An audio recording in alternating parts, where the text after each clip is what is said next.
नमस्कार, स्वदेश न्यूज में आपका स्वागत है। मैं हूं आपके साथ ईसा अहमद।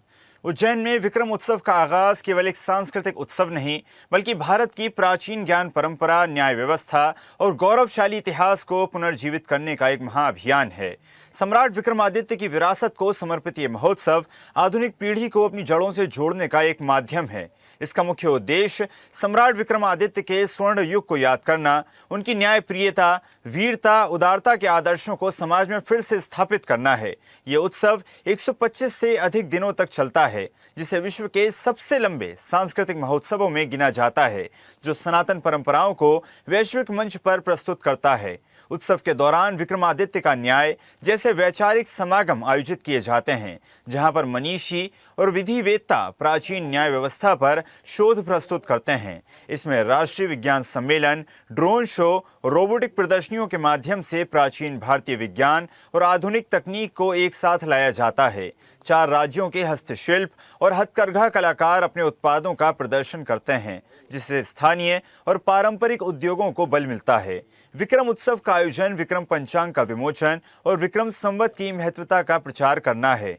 आपको बता दें कि सम्राट विक्रमादित्य शोध पीठ द्वारा 12 फरवरी से 30 जून तक आयोजित ये विक्रमोत्सव का अनौपचारिक शुभारंभ 12 फरवरी को दशहरा मैदान पर लगे वन मेले के साथ ही कर दिया गया था, जिसका विधिवत शुभारंभ महाशिवरात्रि की आध्यात्मिक आभा में आज मुख्यमंत्री डॉक्टर मोहन यादव उज्जैन में करेंगे। और आपको बता दें, समारोह में मुख्य आकर्षक मुंबई के प्रसिद्ध संगीतकार प्रीतम की शिवोहम प्रस्तुति होगी, जिसकी तैयारियों को लेकर मंच को विशेष ध्वनि प्रकाश संयोजन के साथ तैयार किया गया।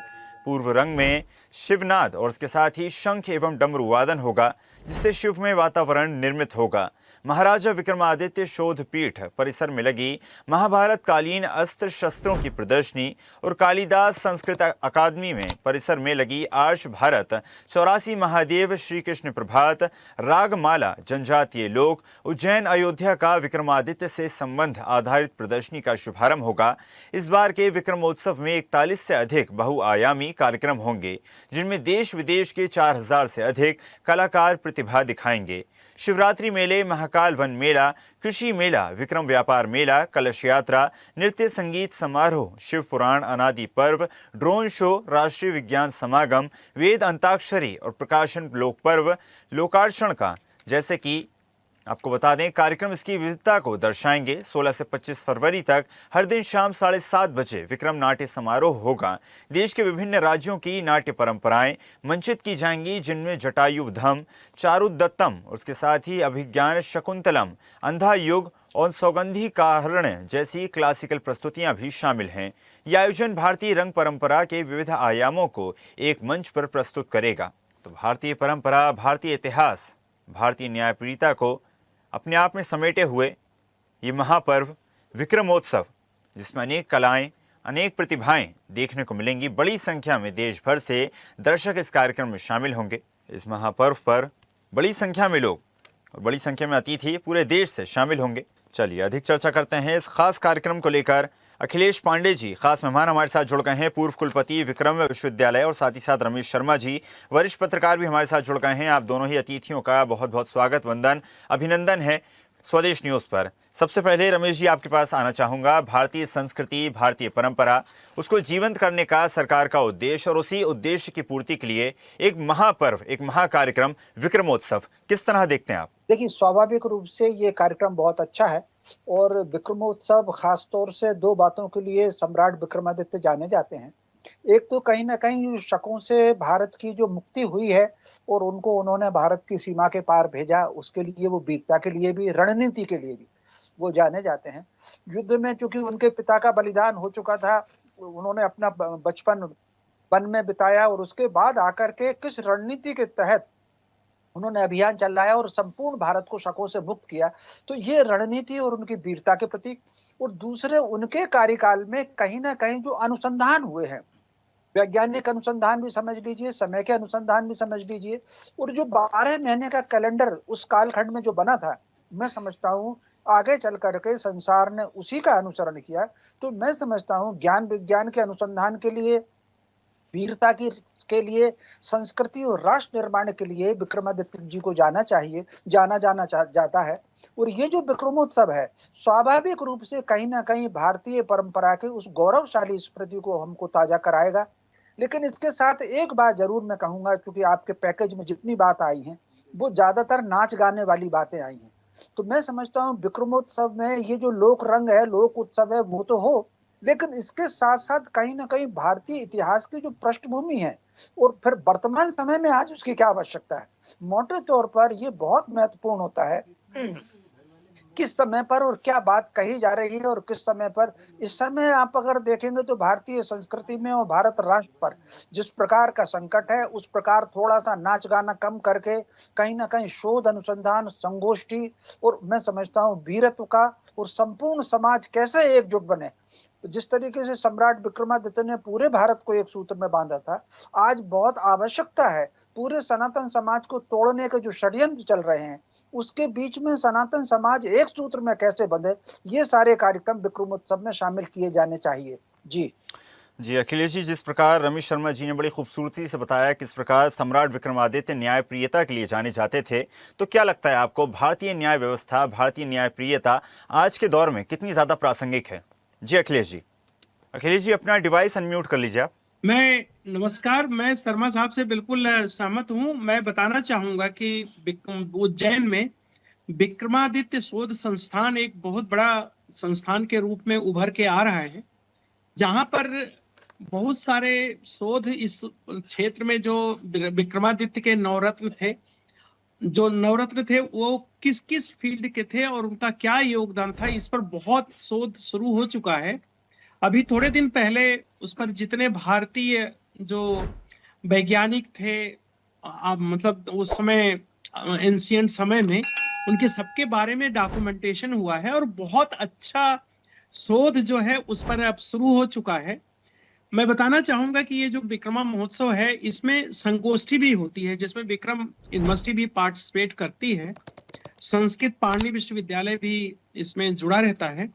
तो इसके साथ साथ में जो नाट्य प्रस्तुत किए जा रहे हैं, उसके साथ में अलग अलग संगोष्ठी अलग अलग विषयों पे है। जैसे कालिदास, नवरत्न कालिदास, या जो उनके अलग अलग न्याय व्यवस्था थी, जो विक्रमादित्य की न्याय व्यवस्था थी, उस पर भी एक संगोष्ठी पिछले साल जो है 24 संगोष्ठी हुई थी। मैं चूंकि उसमें लगा तो इन्वॉल्व था, अलग अलग क्षेत्रों में, जैसे उनकी न्याय व्यवस्था क्या थी, उनकी कर प्रणाली क्या थी, उनका पर्यावरण के प्रति क्या था और एजुकेशन के प्रति क्या था। तो अलग अलग नाट्य अलग हो रहा है और उसके साथ में ये जो शोध संगोष्ठी हो रही है उसमें अलग अलग जगहों से लोग आते हैं और उसमें बहुत डिस्कशन होता है। ये शुरुआत हो चुकी है।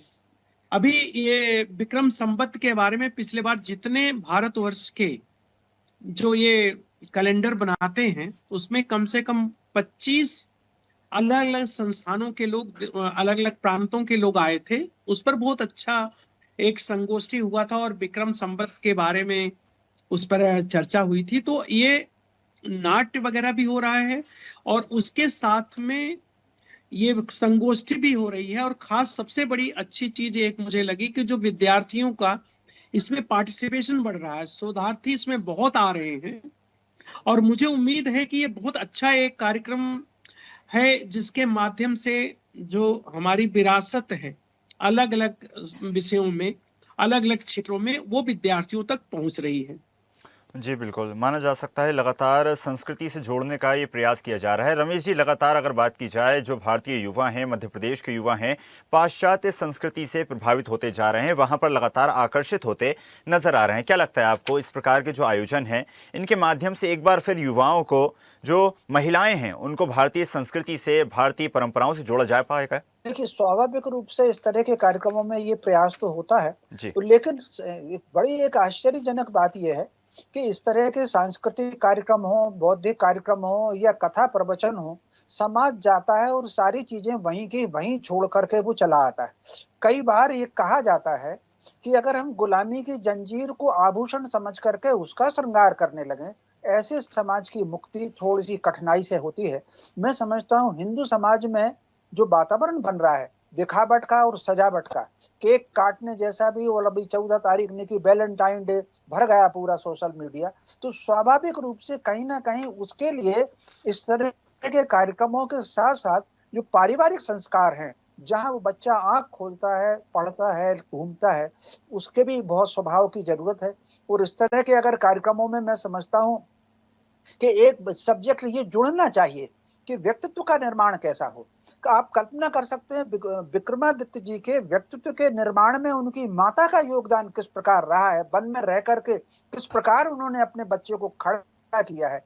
एक उनके मामा थे, तो वो जो उनके परिवार के कहीं ना कहीं पृष्ठभूमि होती है जो बच्चों को खड़ा करती है। तो मैं समझता हूं के कार्यक्रमों में ये अभियान भी चलना चाहिए, और न केवल इस तरह के कार्यक्रम केवल स्टेज तक छूट जाए, बल्कि टोली भी हो जो कहीं ना कहीं आगे चल करके देखें। तो मैं समझता हूं आपने बहुत अच्छा प्रश्न किया। इस समय अगर संपूर्ण भारत में देखें तो एक विशेष प्रकार की बहस बहुत ज्यादा होगी, लेकिन कहीं ना कहीं जिस तरीके से पैर को संकल्पशीलता के साथ पैर को मजबूत करना है, उसका कहीं ना कहीं समाज में अभाव दिखता है। मैं समझता हूं ये बहुत अच्छा अवसर है। विक्रमोत्सव चूंकि एक दिन चलने वाला नहीं है, ये लंबा चलेगा, तो मैं समझता हूं इसमें कहीं ना कहीं परिवार के संस्कार और सामाजिक समरसता एक सबसे बड़ी विशेषता विक्रमादित्य जी के अभियान में, उनके शासन में थी कि उनके आप नवरत्नों को देख लीजिए, समाज का ऐसा कोई वर्ग नहीं था जो उनके नवरत्नों में शामिल ना हो। तो मैं समझता हूं तो वो जो सामाजिक समरसता का, परिवार के निर्माण का और राष्ट्रीय भारतीय संस्कृति की पुनर्प्रतिष्ठा का जो अभियान चला, शकों को बाहर करके अपनी संस्कृति को पुनर्स्थापित करना, ये एक बड़ी चुनौती थी। ये उन्होंने किया है। और फिर न केवल विक्रमादित्य, उज्जैन की अगर पृष्ठभूमि देखेंगे, राजा भर्तृहरि को देखेंगे, मां संदीपनी आश्रम को देखेंगे, उस सारी की सारी पृष्ठभूमि को अगर आप देखेंगे तो वो स्थान जो है बहुत गौरवशाली स्थान है। मैं समझता हूं उस स्थान से राष्ट्र चेतना की, संस्कृति चेतना की, परिवार चेतना की ये आवाज कहीं ना कहीं विक्रमोत्सव से उठना ही चाहिए। मैं समझता हूँ राष्ट्र के, समाज के हित में एक बड़ा कदम होगा। जी जी बिल्कुल अखिलेश जी, जिस प्रकार रमेश जी ने कई सारी बातें कहीं और साथ ही साथ उसमें एक बात लगातार निकलकर सामने आई है कि एक बड़ा आयोजन ये किया जा रहा है और माना जा सकता है जिस प्रकार भारतीय अगर रंगमंच पुनर्जागरण की बात की जाए, भारतीय रंगमंच अपने आप में एक बहुत बड़ी जो है विरासत है माना जा सकता है। बड़ी संख्या में रंगमंच कलाकार भारतीय रंगमंच से निकले हैं, बड़े बड़े जो है पायदान पे पहुंचे हैं, लेकिन कहीं ना कहीं ये जो एक कला है ये विलुप्त होती जा रही है। माना जा सकता है अब ग्लैमर की तरफ युवा ज़्यादा बढ़ते जा रहे हैं और रंगमंच को छोड़ते जा रहे हैं। माना जा सकता है इस प्रकार के आयोजन से रंगमंच कहीं ना कहीं पुनर्जीवित होंगे। अखिलेश जी अपने डिवाइस अनम्यूट कर लीजिए। मैं बिल्कुल, शर्मा साहब बिल्कुल सही कह रहे हैं। इसका प्रभाव समाज पे जितना पड़ना चाहिए उतना नहीं पड़ रहा है। लेकिन मैं एक चीज बताना चाहूंगा, अभी राष्ट्रीय शिक्षा नीति जो लागू हुई है, पहले इस तरीके की बहुत सारे जो कुछ ही लोग थे जो फिलॉसफी वगैरह पढ़ते थे उनको ये चीजें पढ़ाई जाती थी, हिस्ट्री पढ़ते थे उनको पढ़ाई जाती थी। लेकिन राष्ट्रीय शिक्षा नीति में अब जो है इस तरीके की चीजों का समावेश हो गया है। मध्य प्रदेश सबसे पहले राष्ट्रीय शिक्षा नीति को लागू किया और उसमें मल्टी डिसिप्लिनरी, बहुविषयक सब्जेक्ट बहुत सारे बच्चे अब लेना शुरू कर दिए हैं। ऐसे में अब ये जो चीजें हैं उनके सिलेबस में भी, करिकुलम में आ रही है और उनको पढ़ाया जा रहा है। चलचित्र का प्रभाव जो है बहुत ज्यादा लोगों के दिमाग पे पड़ता है। आप ये देखिए सिनेमा का कितना प्रभाव जो है लोगों पे पड़ता है समाज में, वो चीजें पढ़ाई से नहीं हो पाती। तो दोनों चीजें एक साथ में करने की आवश्यकता है कि जैसे नई शिक्षा नीति लागू है, इसमें इनके बारे में पूरा पढ़ाया जा रहा है। लोग जो जैसे विज्ञान के विद्यार्थी हैं वो भी पढ़ रहे हैं और दूसरे भी पढ़ रहे हैं, लेकिन जब चलचित्र के माध्यम से वही चीजें उनको दिखाई जाती हैं तो उसका भी प्रभाव पड़ता है। एकदम से तो नहीं पड़ रहा, दिख नहीं रहा है, लेकिन अभी राष्ट्रीय शिक्षा नीति 3-4 साल हुए हैं। धीरे धीरे जब वो क्लास 6 से आना शुरू हो, अब 6 में ये चीजें पढ़ाई जा रही हैं और वहां से जब बच्चे उनको पढ़ करके आगे आना शुरू करेंगे, इसका प्रभाव 5-6 साल में पढ़ना शुरू हो जाएगा। अभी शर्मा साहब ने वो वैलेंटाइन डे की बात किया, वास्तव में बिल्कुल सही है कि हम उसको पढ़ते नहीं है। अब जैसे हमने एक सोशल मीडिया पे, फेसबुक पे हमने आर्टिकल भी इस पे लिखा वैलेंटाइन डे पे, बच्चे उसको कुछ का कुछ समझते हैं। एक्चुअली वैलेंटाइन डे जो मनाया गया है वो क्यों शुरू हुआ और उसके पीछे का कंसेप्ट क्या था, ये एक्चुअली लिटरेचर में लाना शर्मा साहब बिल्कुल सही कह रहे हैं कि उसको युवाओं तक पहुंचाने के लिए प्रयास हमें करना पड़ेगा। जैसे वैलेंटाइन डे है, हमने लिखा है इसके ऊपर कि जो संत थे उन्होंने उनको फांसी दे दी गई। वैलेंटाइन में मतलब एक क्रूर शासक था, उसने सैनिकों को और लोगों को शादी करने से रोकता था, और उन्होंने चुपके से शादी करा दी तो उन्हें फांसी दे दी गई। तो उनके शहीदी दिवस में मनाते हैं, लेकिन उसका जो दूसरा रूप है उसको लोग बच्चे वहां तक पहुंचा नहीं है चीजें। जबकि भारतवर्ष में आप देखिए कृष्ण राधा प्रेम, बताओ, हमारी संस्कृति जो है प्रेम और समरसता से भरी पड़ी है। लेकिन बिल्कुल सही है कि हमारे सिलेबस में ये सब्जेक्ट उन्हीं के क्षेत्र में रह गए। जैसे हिंदी वाला है तो हिंदी ही पढ़ेगा, साइंस वाले को ये सब्जेक्ट नहीं। लेकिन नई शिक्षा नीति के माध्यम से आज ये बात उठ के आ रही है, और ये बात बहुत अच्छे तरीके से बच्चों तक पहुंचाई जा रही है कि जो संस्कृति है और दूसरी चीजें हैं वो कैसे पहुंच पाएंगी।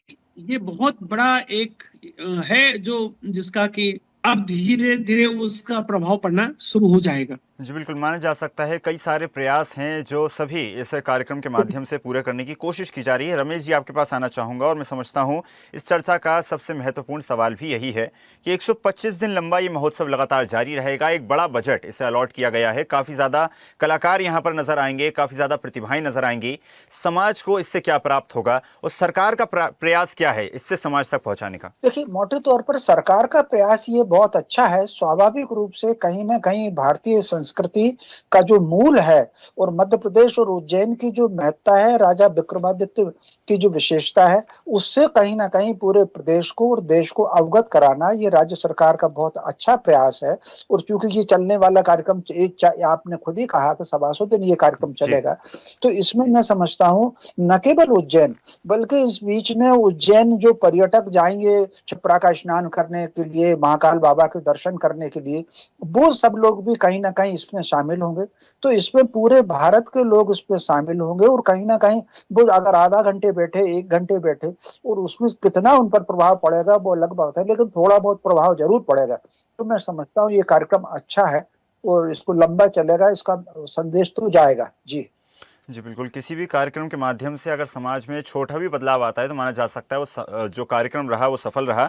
अखिलेश जी, आपके पास आना चाहूँगा, और जिस प्रकार इस कार्यक्रम के माध्यम से हथकरघा की अगर बात की जाए उसे प्रोत्साहित किया जाएगा, क्षेत्रीय उत्पादों को इस कार्यक्रम के माध्यम से प्रोत्साहित किया जाएगा, माना जा सकता है एक बड़ा मंच यहाँ पर व्यापार और रोजगार के क्षेत्र में भी मिलने जा रहा है। अखिलेश जी, सुन पा रहे हैं आप? हाँ हाँ बिल्कुल, मैं आपको ये बताना चाहूंगा, जहाँ ये सारे कार्यक्रम हो रहे हैं उसके साइड में बहुत बड़े इस तरीके के जो स्वरोजगार और ये सारी चीजें वहां पे ये पूरी की पूरी व्यवस्था भी है, और ये पूरे कार्यक्रम के दौरान ये चलेगा वहां पे। यही नहीं, यहाँ वहां पे सरकार की क्या योजनाएं, हथकरघा या ये जो छोटे छोटे मध्यम वर्ग के जो रोजगार हैं उसका भी वहां पे व्यवस्था है। तो डेफिनेटली ये मान के चलिए कि इसके साथ में जो विक्रमादित्य के जो अलग अलग क्षेत्रों में जो कार्य हुई है उसकी झलक भी इसमें दिखाई पड़ेगी। और यही नहीं, ये जो कार्यक्रम जो है जहां हो रहा है उस स्थान से जो महाकाल कॉरिडोर है वहां पे भी इसका जो है, वहां जो लोग विजिट करते हैं वहां देख रहे हैं, वहां एलईडी के माध्यम से भी इसको वहां पे प्रदर्शित किया जाता है। तो ऐसे समय में डेफिनेटली जो है, जो विक्रमादित्य के जो अलग अलग, जैसे उनका रोजगार में क्या था, एजुकेशन में क्या था, ये सारी चीजें वहां प्रदर्शित हो रही हैं।